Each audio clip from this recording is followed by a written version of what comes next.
हाँ जी, देखो अगला जो हमारी एक्सरसाइज है 6.3, इस 6.3 एक्सरसाइज के अंदर सबसे पहले आपकी ना सिमिलैरिटी के रूल बता रहा हूं। पहले जैसा कि हमने 9th क्लास में पढ़ा था, दो ट्राइंगल कॉन्ग्रुएंट प्रूव करने के आपको क्राइटेरिया पता थे, जैसे कि triple S, SAS, AAS, RHS, पता है ना ये सारे रूल आपको पता थे। इसी तरीके से दो ट्राइंगल को सिमिलर करने के भी क्राइटेरिया होते हैं, और जिनको ये क्राइटेरिया अच्छे तरीके से समझ में आ गए तो 50-60% क्वेश्चन तो ऐसे ही निकल जाएंगे। ठीक है, तो सबसे पहले ध्यान दो कि क्राइटेरिया कौन कौन से हैं।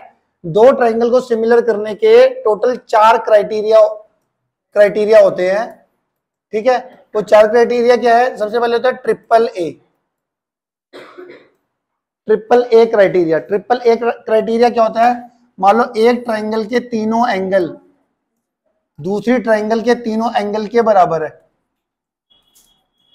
एक ट्राइंगल के तीनों एंगल दूसरी ट्राइंगल के तीनों एंगल के बराबर है, तो आप कह सकते हो कि भैया ABC जो है ट्राइंगल सिमिलर होगी DEF के, है ना।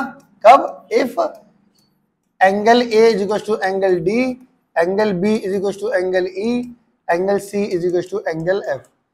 तो क्या आपको ट्रिपल ए क्राइटेरिया समझ में आ गया? ट्रिपल ए का मतलब एक ट्राइंगल के तीनों एंगल दूसरी ट्राइंगल के तीनों एंगल के इक्वल अगर है तो ये दोनों ट्राइंगल सिमिलर होगी बाय ए क्राइटेरिया से। समझ में आ गया पहला। दूसरा है हमारा double A criteria. Double A के अंदर क्या होता है? मेरे पास एक ट्राइंगल ABC ले लिया, ये DEF ले लिया, ABC और DEF। अब मान लेता हूं मैंने इसमें एंगल 1 लिया, ये 3 लिया, ये 4 लिया, ये 6 लिया। 1 6 के बराबर है और 3 4 के बराबर है, तो एक ट्राइंगल के दो एंगल दूसरी ट्राइंगल के दो एंगल के बराबर दिखा दिया। तो मैं आपको बोल सकता हूँ ये triangle ABC is similar to triangle DEF by angle criteria. क्या मेरी बात समझ में आ गई आपको? तो एक ट्रिपल ए क्राइटेरिया होता है, एक डबल ए क्राइटेरिया होता है। अब कई बच्चे कहते हैं सर जी अगर डबल ए क्राइटेरिया होगा तो ट्रिपल ए तो लग ही जाएगा, बट कभी क्या करता है हमको गिवन से मतलब है। अगर हमको डायरेक्ट दिख रहा है दो एंगल इक्वल है, एक ट्राइंगल के दो एंगल दूसरी ट्राइंगल के दो एंगल के इक्वल है, तो तीसरा एंगल इक्वल करने की जरूरत ही नहीं है आपको। आप सीधे ही बोलो ए क्राइटेरिया से दो ट्राइंगल सिमिलर है। अगर आपको गिवन है ए ट्राइंगल के तीनों एंगल दूसरी ट्राइंगल के तीनों एंगल के बराबर है, तो आप सीधे ट्रिपल ए क्राइटेरिया से बोल दो कि भैया दोनों ट्राइंगल सिमिलर हैं। अगला देखो, अगला जो कॉन्सेप्ट है, अगला है हमारे पास, अगला क्राइटेरिया है तीसरा, वो है हमारा SAS क्राइटेरिया। SAS क्राइटेरिया में मान लेते हो ABC एक ट्राइंगल है, DEF एक और ट्राइंगल है। ठीक है जी।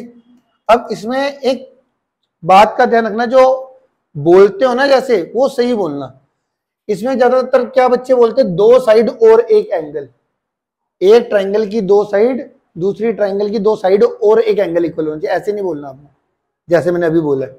कैसे बोलना है? दो साइड और दो साइड के बीच वाला एंगल, एक ट्राइंगल में दो साइड इक्वल होनी चाहिए और उसका बीच का एंगल दूसरी ट्राइंगल के दो साइड और उसके बीच के एंगल के बराबर होना चाहिए। एक ट्राइंगल की दो साइड और उसी के बीच का एंगल दूसरी ट्राइंगल की दो साइड और उसी के बीच का एंगल इक्वल होगा, तब SAS लगेगा। ठीक है, इसका मैं बताता हूं। जैसे कि मान लो और इक्वल भी क्या होगा, रेशियो इक्वल होनी चाहिए, सॉरी वो मैं बताता हूं कैसे। जैसे मान लिया AB upon DE, AC upon DF। मतलब दो साइड की रेशियो इक्वल होती है। कॉन्ग्रुएंसी में दो साइड इक्वल होती थी ना, इसमें दो साइड की रेशियो इक्वल होनी चाहिए, AB अपॉन DE और AC अपॉन DF। तो दो ट्राइंगल की दो साइड की रेशियो इक्वल है, ठीक, और इन्हीं के बीच का एंगल इक्वल होना चाहिए, मतलब angle A is equal to angle D। तो ये दो साइडें इन्वॉल्व थी, तो इनके बीच का एंगल कौन सा होगा? एंगल A होगा। और ये दो साइडें की रेशियो अगर इक्वल थी, ये इनकी रेशियो इसकी रेशियो इक्वल है ना, तो इन्हीं के बीच का एंगल इक्वल होना चाहिए, मतलब एंगल A एंगल D के बराबर होना चाहिए। तब आप ये कह सकते हो triangle ABC is similar to triangle DEF by SAS। अब इसी में मैं आपको एक थोड़ा सा अलग तरीके से बताता हूं। मान लो जो गलत कर देते हैं बंदे, अगर मैं एंगल ए एंगल डी की जगह पर मैं कहता एंगल बी एंगल एफ के बराबर है, तो इसमें देखो दो साइड की कोरस्पोंडिंग रेशियो तो इक्वल है। ए बी डी ई के बराबर है, A B upon D E A C upon D F के बराबर है। बट इनके बीच का एंगल इक्वल नहीं है, कोई और एंगल इक्वल आ गया, एंगल बी एंगल एफ के बराबर आ गया, तो एस ए एस नहीं लगने वाला अब इसमें।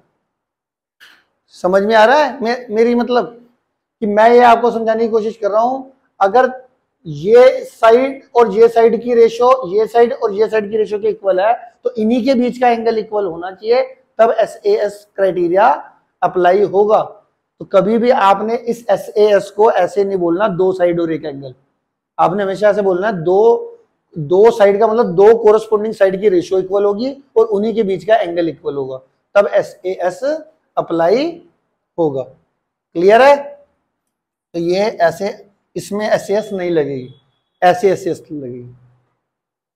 क्लियर हो गया? एस ए एस में क्या होता है, कोई भी दो कोरस्पोंडिंग साइड की रेशियो इक्वल होगी और उनके बीच का एंगल इक्वल होगा मेजर बात। तो मेरे फिर ये इसके कोरस्पोंडिंग है, ये इसके कोरस्पोंडिंग होगी, तो इन्हीं के बीच का angle angle A angle D के बराबर होगा।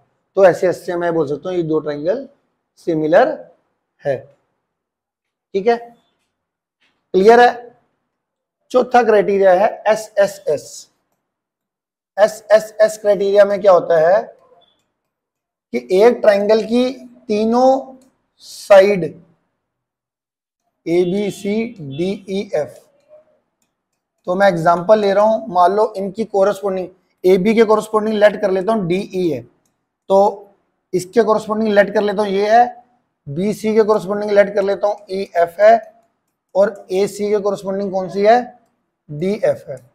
तो इनकी कोरस्पोंडिंग साइड की रेशो अगर इक्वल है, तीनों साइड हो, तीन साइड होगी ना, तीनों साइड की कोरस्पोंडिंग साइड की रेशो आपस में इक्वल है, तो आप कह सकते हो एस एस एस क्राइटेरिया। तो ए बी के कोरस्पोंडिंग मैंने डी ई मान ली, बी सी के कोरस्पोंडिंग मैंने ई एफ मान ली, ए सी के कोरस्पोंडिंग मैंने डी एफ मान ली।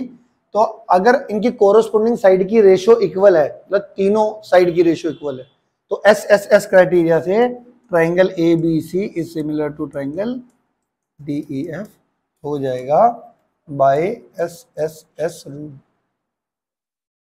ठीक है? तो हमने ओवरऑल 4 क्राइटेरिया पढ़े। कौन कौन से? सबसे पहले पढ़ा हमने triple A criteria. Triple A में क्या बोला था मैंने, एक ट्राइंगल के तीनों एंगल दूसरी ट्राइंगल के तीनों एंगल के बराबर आएंगे, तो भी हमारा ट्रिपल ए से ये दोनों ट्राइंगल सिमिलर हो जाएगी। ठीक है? और दूसरा मैंने पढ़ा था डबल ए, एक ट्राइंगल के दो एंगल दूसरी ट्राइंगल के दो एंगल के इक्वल आ जाएंगे, तो ए क्राइटेरिया से दोनों ट्राइंगल सिमिलर हो जाएगी। तीसरा क्राइटेरिया पढ़ा मैंने S A S. S A S में ध्यान रखना, इक्वल वर्ड मत बोलना, मुझसे भी कभी कभार बोला जाता है।